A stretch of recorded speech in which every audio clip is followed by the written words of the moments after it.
Hi guys, welcome to my channel. If you're new here, my name is Kyra, and here on my channel we are all about real makeup for real life and real people.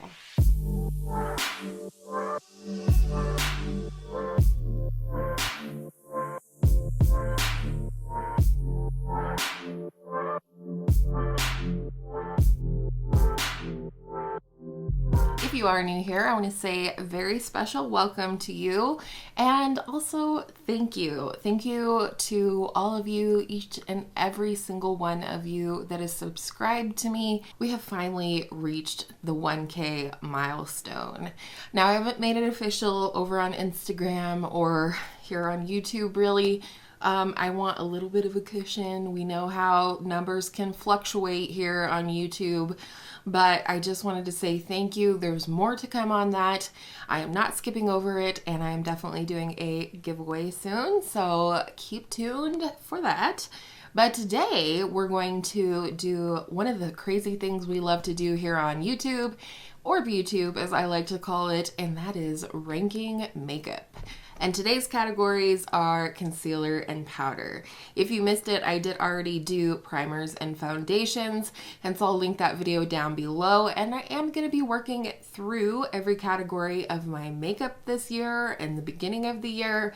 And so the next video we do will be all of my bronzers, and that's going to be scary. Meanwhile, let's do concealer. Concealers, I have 15. Number 15 is the only product of its type in this category. It's not exciting, and it's not something I even use every day, but it is the Pixi by Petra Correction Concentrate, and I have the shade Brightening Peach. I actually really like to use this if I feel like covering up my sunspots or the melasma over my upper lip, but it's good, it's fine. It's a repurchase for me. My other one I decluttered because I didn't feel like I needed it, and then I repurchased it. Such is life. Coming in at number 14 is probably the one that I still question whether I really like it or not. It was in my Shop My Stash for January, and I did work with it quite a bit, and yet I still don't really know whether I care for this product or not. Some of my favorite fellow YouTubers really love this concealer. It is the Flower Beauty Light Illusion, what do they call it? Full coverage concealer, and I have mine in the shade Light. It is definitely full coverage, which might be part of why I'm not sure if I like it, because I'm not a big full coverage girl. I like a medium coverage concealer. Medium to buildable works, but this one, it's so weird because I hear so many people say how hydrating it is and how much they enjoy it, and I find this to be almost dry under my eyes. And you know, I've kept it because it doesn't hurt for me to have one full coverage concealer, and it's one that I don't hate. I just don't know that I really like it. Number 13 is this little sample from Tarte. It is the Tarte C Hydro Sealer, and I have the shade Light Medium Sand. I believe I had this in my Shop My Stash for December, and it's fine. It's light to medium coverage. It is nice and thin, and it does have hydrating qualities to it. However, I do find that it can be a little streaky. If you don't get enough on, it kind of looks patchy. So I do think, you know, in this capacity as a sample, that it's not the best execution of this product. I probably will throw this into my Partners in Cream project pan at some point this year and just attempt to use it up, move it out. Coming in at number 12, I also had this one in my Shop My Stash for January. It is the NYX Born to Glow Radiant Concealer. I have mine in the shade Vanilla, and this is nice. It does have one of those puff applicators, so if you're not into that, I would steer clear, but this one is actually so much less messy than the other two in my collection that have this sort of applicator. I suppose it's what you would call a radiant concealer. There's no shimmer or shine or whatever, but it does seem to give a natural luminosity to the under eye, and it's a nice formula. I think this is a really nice drugstore concealer. For number 11, it is the e.l.f. HD Lifting Concealer. I had made an order from e.l.f. online, and one of the free gift options during that ordering period was this concealer. It does come in the shade Light for me, and I actually really like this. I definitely prefer this to either the camo concealer or even the hydrating camo concealer, but this one I find to be hydrating. It's medium, it's light to medium coverage, so it's right there in that money spot for me. I love how this looks on my under eye, and so therefore it's one that I would recommend. Probably from e.l.f. all the way up to the top are concealers that I really do enjoy. Coming in at number 10 is an oldie but a goodie, and that is the Hello Fab Bendy Avocado Concealer. I remember wanting this so freaking bad, and it does live up to the hype. This is definitely one of the most hydrating concealers I've ever tried. The only reason this one ranks where it does is that it is kind of a weird shade on me. It has like an orangey yellow tone to it, but it is super hydrating. However, I absolutely feel like I need to set this one with a powder for it not to move around on my under eye. Another one of those concealers with a sponge applicator is the Maybelline Instant Age Rewind, which comes in at number 9. I have mine in the shade 120 Light, and I love this concealer. Funny story, I had this way back at the beginning of my journey in beauty. I might have even purchased it before I started my channel, and I decluttered it. I did not like it at all. User error. That's definitely the case. I was trying to put way too much concealer under my eyes based on, the whole white triangle trend that was a thing 3 years ago when I started my channel. I repurchased it, tried it again with the skills and the knowledge that I have 3 years later, and I really love this concealer, and what a bargain. And from the same brand, coming in at number 8, and this is one that pains me to put it so low, and I'm talking about the Maybelline Fit Me Concealer. I have a hunch that had I purchased this way back at the beginning of my journey in beauty, I might not have purchased so many concealers in the last 3 years. This is perfect for me. It's a light to medium coverage. It's hydrating. It's thin, so it doesn't, sink into fine lines for me. I mean, I have fine lines and you'll always be able to see them, but this doesn't pool in my fine lines like some concealers can do when they are hydrating, which is obviously my preference. I'm going to be 40 in less than a year. So I really enjoy this. I do believe I have the shade 15 Light. And I love this. I will absolutely keep this in my collection forevermore. And I'm starting to see a trend here that a lot of my favorite concealers are drugstore. And not just drugstore, cheap drugstore. Coming in at number 7 is the Oma Beauty Stay Woke Concealer. Yes, she's hyped on YouTube, but I think it's worth it. This is the shade Fair Lady T2. I did pick this up when they had a sale at Ulta recently, but this has a really interesting texture. And I think that's why I'm still trying to learn this concealer and decide which way I like it best. It's very thick but moussey and hydrating at the same time. It takes very little, especially if you're more of a medium coverage girl like myself. It just makes the under eyes look luminous and hydrating and woke. Number 6, and in my Shop My Stash for February, is the ColourPop Pretty Fresh Hyaluronic Creamy Concealer. I have mine in the shade Light 60 Neutral, and I love this. This is the concealer I'm wearing today. Mine has a little bit of a peachy undertone, which I actually really love because it kind of corrects as well as conceals, and because I'm at my palest right now, even though I have a ton of bronzer on, this one works really well for me, and I do find it to be super creamy, very hydrating, and just lovely on the under eyes. One that really pains me to even talk about, and quite honestly, I will just probably use this up this year and call it a damn day.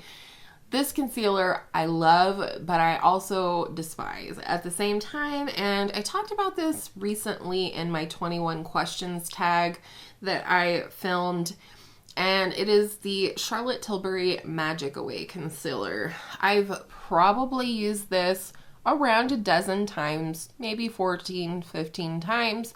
And as you can see by the window, it looks like I've used a ton of it. And I can promise you I didn't, especially for as expensive as this concealer is. Again, this one has a sponge applicator, but if you look at my packaging, it's absolutely filthy. And there's nothing I can do to prevent that from happening. I can clean it, but I can't prevent it from happening again. And it just seems to happen sort of naturally. This is a very thin concealer, very natural, very skin-like, and a really beautiful concealer. I have the shade 4 Fair, but this packaging pisses me off. I like the concealer, despise the packaging and the general, you know, misleading packaging, but I can't deny it's a good concealer, and that's what I'm ranking it on. Number 4 is the other concealer in my Shop My Stash for February. It's the number 7 Lift and Luminate Serum Concealer. I have mine in the shade Light. I do really like this concealer. It's very thin, very hydrating, very natural under the eyes, all the varies, but the shade range is a problem with number 7. I do feel like they do their best, and I do hope that they continue to do better, but I just don't see this as being an option for everyone. And so, you know, I do hesitate again to rank it up so high, but I have to be honest. These are my feelings about the concealers in my collection. That doesn't mean that I think that all the companies are great, that their inclusivity is great, or anything like that, because that's not what this video is about. It is, in fact, ranking the concealers that I own, and that one comes in at number 4. For number 3, I have 2 shades, and you guessed it, Glossier Stretch Concealer. I have the shades G10 and G9. I love this concealer. I know that this is not for everybody, and I typically apply them with my finger. I think you can build it up, but I also think you can wear it very sheared out, because I really like this for low or no makeup days, if that makes sense. I love that I can just tap a little under the eyes, maybe disguise my melasma a little bit, and even, you know, conceal parts of my face if I need to. I could stick a brush in here and buff it all over my forehead if I want to. There's just something very versatile and exciting about a product like this to me. So that's why it ranks all the way up at number 3. Top 3, baby. Number 2 is the other concealer that I was comparing to the Bendy Avocado. This is super duper hydrating. Very, very beautiful on the under eyes. If you have mature under eyes and struggle to find a concealer that doesn't age you, that doesn't accentuate any dry situation you might have on your under eye, things like that, this is the one I would recommend all the way, and it is the Bare Minerals Bare Skin Complete Coverage Serum Concealer. This can be 100% a full coverage concealer. Of course, I don't wear it that way, but I love this. This is, you know, it's right up there at the top for a reason. It is so hydrating. It's one of the only concealers that I think never, ever, ever makes my under eyes look dry, and for that reason, she's right up there. However, the number 1 concealer in my heart and in my collection, and she's cheap and around $5 from what I remember, the Revlon Photo Ready Candid Concealer. First of all, pay no mind to the packaging. She's not actually that dark. A lot lighter than what it looks like in the packaging. I have the shade 027 Biscuit, and this is my favorite. It's been my favorite.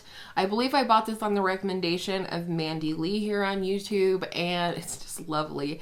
I love it. This again actually kind of reminds me of the Oma Beauty one, although I think the Oma Beauty one has more coverage. This one has that sort of thick, moussey texture, but it doesn't feel heavy or thick on the under eye. And especially if, you know, you go in with a small amount, blend it, and then build it if you need to. But I love this stuff. It's so nice. It's hydrating. It has the perfect amount of coverage. I don't ever think that this looks dry under my eyes. And of course, it helps a whole lot that it's cheap. Why wouldn't you want a cheap concealer to be your number one? For powders, I have 11. And coming in at number 11 is a powder I just cannot figure out. And if I don't figure it out soon, I might just have to declutter it. But let me know if you've used something like this or this particular product and what you think. And for me, number 11 is the Kiko Milano Tuscan Sunshine Perfecting Powder. It has a beautiful embossing of flowers on here. But when I rub I don't know if can you hear it? Okay, rubbed my hand. This is all that it picks up. And when you swatch it out, it just kind of looks like nothing very special. I don't know. I don't know what to do with this. I feel like this is a finishing powder. I have used it that way.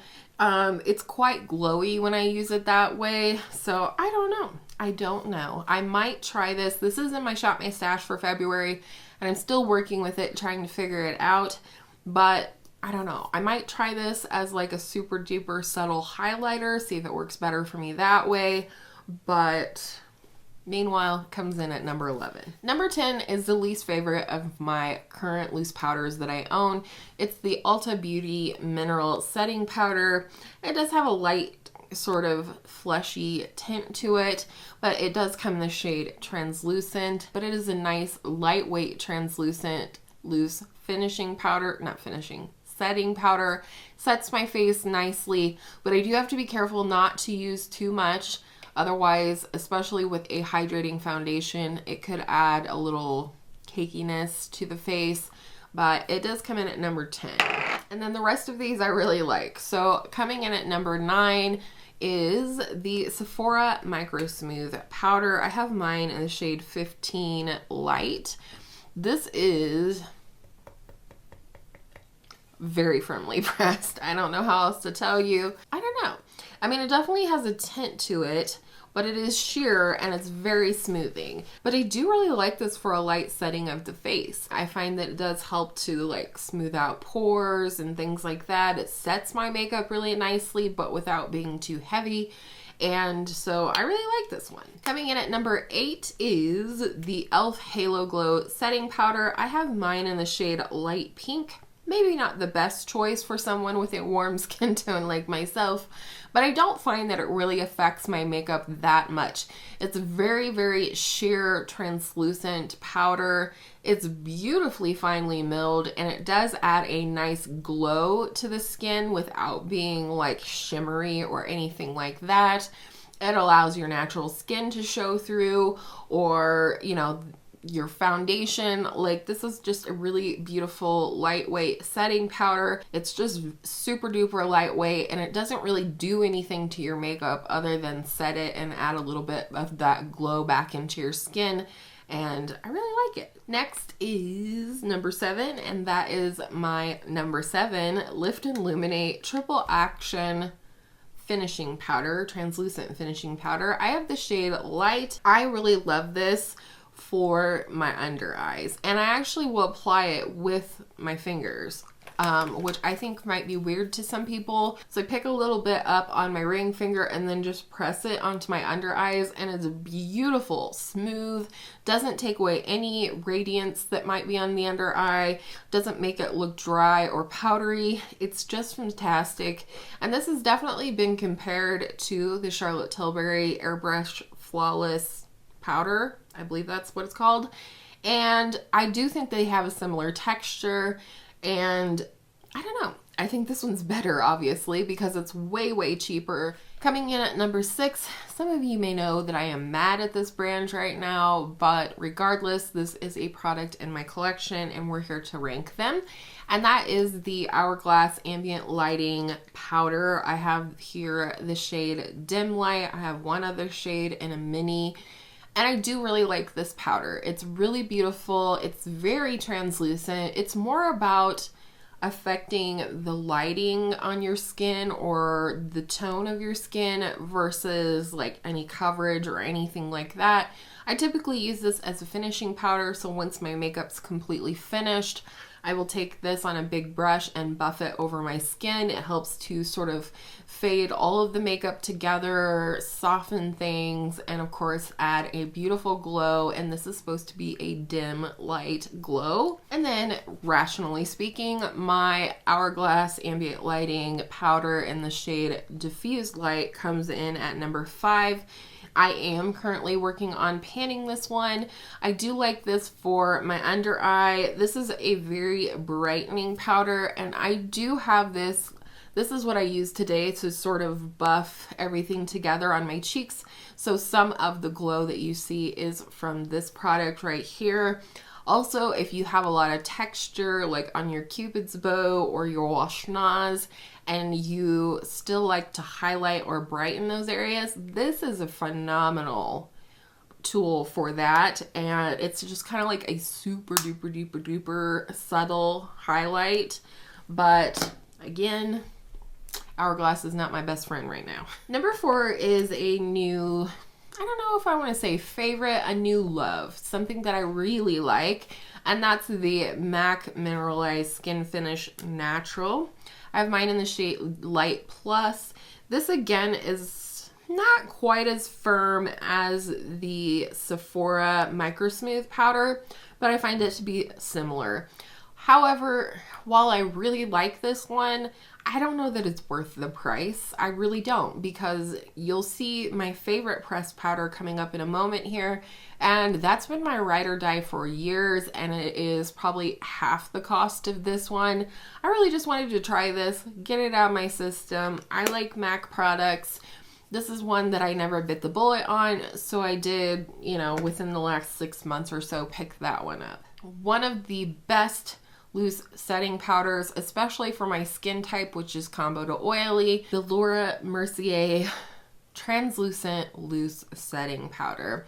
And this is an original shade, and this happens to be a mini, and it's like, I haven't even used half of this yet, and it's, you know, it's a great value for money. If you have the full size, you'll be using that one until the end of time.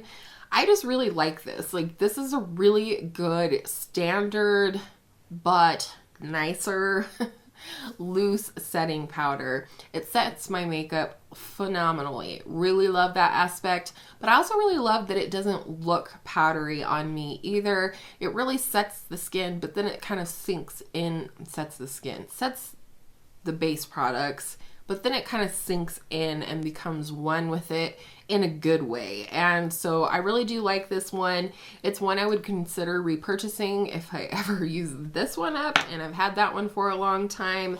Coming in at number 2 is that pressed Holy Grail powder that I was talking about. And if you've been around my channel for a little while, you will know what I'm talking about.